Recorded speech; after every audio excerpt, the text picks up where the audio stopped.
Adam here with Wholesale Septic Supply. Today we're going to talk about riser placement and where you want to place your riser, where they are on tanks. So we have the inlet for the house. It's coming in here.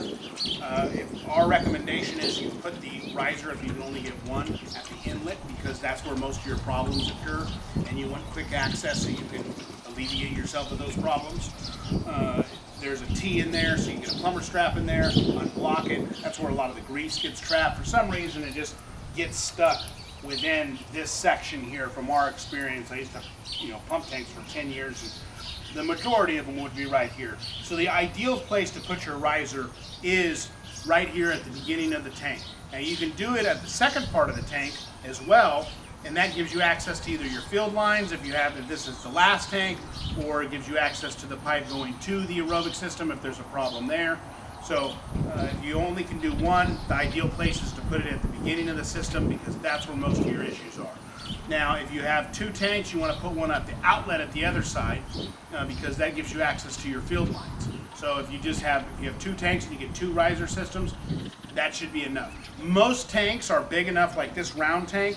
I only need access to this one point to clean the whole tank and see it really well. If it's deeper in the ground, you might need two in order to move the hose around so you can clean the system thoroughly, so the pumper can clean the system thoroughly. So that's important as well. When you're digging or trying to find your septic tank, okay, because this is on location, most places have a clean out by the house. Most installers don't install the system 30 feet away from the house. It's just more work, more pipe, more money, more expense. So it just doesn't happen. Our rule here is 5 foot offset. This system, as you can see, is probably 10 feet away from the house. And the tanks are, they end right here, so it's a little bit less. And so you should be able to find your system pretty easily. It's right here. A lot of times you'll see a brown spot around them. They'll be a little bit lifted, and the tank is right there. Another thing is when you're digging for it to find the access port, you don't have to dig up the whole lid in most cases. Some systems just have solid tops and you're going to do a lot more work anyways. But if that's not the case, you're going to have access ports, and they're going to be over where the pipe is. They're not going to put the access ports and there's no pipe there. So they need that when they're installing. So logically they're put right over where the T-baffles are. Some systems only have one. Some of the older systems will have one big round lid in the middle, and they won't have two access ports. Most of the systems here now have two access ports, one for the pipe going out, one for the pipe coming in. One of the reasons is when you're installing, you have to shove the pipe in, then you have to install the T-baffle, so you have to have two access ports. So they're right there. Don't dig up your whole lid. It's just not necessary. It's just more work than you need to do. That's just a helpful hint. What we're going to do is we're going to talk about riser dimensions and how to measure for one. So when you dig up your tank, you'll either come to a square port like this, or it'll be round. If it's round, it's easy to measure because it's just whatever the distance is across, that's the size riser. If it's square, you cannot measure across the opening, okay? Because you'll get 16 inches. That's not going to be the right size. You'll get it, and it'll be like, oh, this is wrong. So you want to measure across the opening, and we come up with 21.5. So as you can see, there's a sizable difference there. We have a mathematical problem on the website which helps you measure. You can add here and add there. Usually these are pretty square, they're pretty even, and the math problem works out pretty well. It's within an inch if you just do it layman, unless you're going to get real complicated with it and get it direct. So another thing is your surface should be flat. Okay, the riser pans are flat, and I'll show you. So these tar rings, which is a tank adapter ring, that's the acronym for it. They're flat. If you have a domed surface, this will not fit on there, okay, correctly. So it becomes very difficult to put on there. If it's a slight, it might work, but we have people call and they have a big domed lid, and they're like, well, I want to put that on there. Well, it's not gonna fit on there, right?